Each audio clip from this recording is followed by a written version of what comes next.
এ এ বসাও এ এ বাবা বাবা বাবা good girl good girl good girl বি বি বি। ব্যাপারটা হচ্ছে আমার মাম্মাম একটু পড়াশোনা করতে বেশি ইন্টারেস্টেড। মানে ও যখন 3 থেকে 4 মাস বয়স ছিল তখন কিন্তু আমি ফ্ল্যাশ কার্ড ওকে দেখাতাম, ও হাত দিয়ে চিনতে পারতো বা বলে দিতে পারতো। তারপর 6 মাস বয়সে বসে বসে ফ্ল্যাশ কার্ড বেশ সুন্দর বলে দিতে পারলো। এখন ওর বয়স সবে মাত্র 1.5 বছর, তবে পূর্ণ হয়নি। দেখো, ও যখন চাইছে অ্যাক্টিভ থাকতে, তো আমি কেন ওকে সাপোর্ট করব না?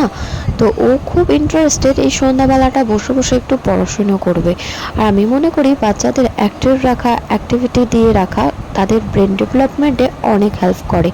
তাই ছোট ছোট রকমভাবে কিন্তু ওকে আমি কিছু এবিসিডি বোর্ড হোক বা কোনো সার্কেলের বোর্ড হোক বা কালার বোর্ড হোক, এগুলো কিন্তু ওকে দিয়ে দিয়েছি, যাতে কিন্তু খুব ইন্টারেস্টের সাথে ও এগুলো ফিল আপ করতে পারে।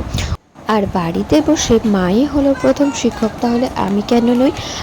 আমি সবসময় চাই মা হিসেবে আমার মেয়ে সবসময় ভালো কাজের সাথে অ্যাক্টিভ থাকুক, এবং এগুলো দেওয়ার মাধ্যমে সাথে সাথে কিন্তু তার ব্রেন ডেভেলপমেন্টও দ্রুত ঘটবে।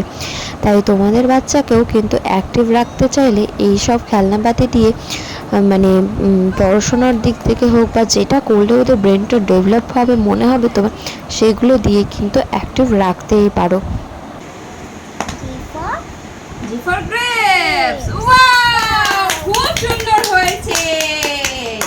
আর অবশ্যই করে যখন ও সেই কাজে সাকসেস হয়ে যাবে, তো একটা ক্ল্যাপ দিয়ে হোক বা ওকে আর কি খুশি করার একটা চেষ্টা অবশ্যই দেখাতে হবে। তাহলে কি হবে, ও সেই কাজে আরও বেশি ইন্টারেস্টেড হবে এবং আরও বেশি অ্যাক্টিভ হয়ে থাকবে।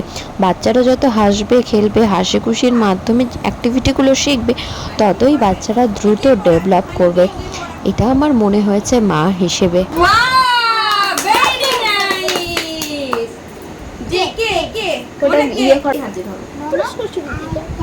আচ্ছা, এ এ এ রাখো রাখো। বাবা বাবা বাবা, গুড ক্ল্যাপ ক্ল্যাপ ক্ল্যাপ।